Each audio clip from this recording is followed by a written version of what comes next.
But as far as like why he might be in some danger right now, I mean, to begin with, like I said, they've only won 3 of their first 10 games. So that's obviously the first blemish.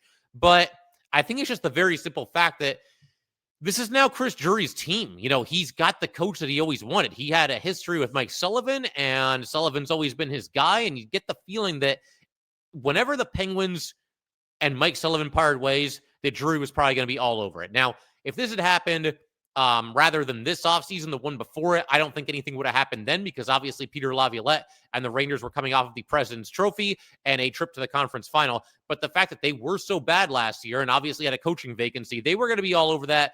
And it kind of felt like Sullivan would probably be interested in the Rangers job as well. And they made it happen. But Drury's got his coach, the coach that he always wanted.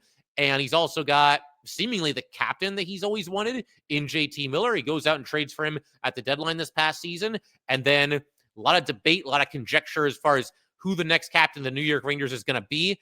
And it ends up being JT Miller. And you got to figure Drury obviously had a pretty big say in who was going to be wearing the C next for the New York Rangers. And he also, Drury, has been able to basically just get rid of players that he either never wanted or no longer wanted. Guys like Goodrow, Trouba, Kreider, Kakko, Keandre Miller, Ryan Lindgren. You could maybe throw Philip Hedl in there too, although I think that was more about getting JT Miller than certainly it was about, getting rid of Philip Hedl. But the bottom line, he's made wholesale changes. He's made some pretty bold moves over the last year or so. That's one thing you have to give to Drury is he's not afraid to do big moves like this. But is it paying off? So far, the answer is obviously no.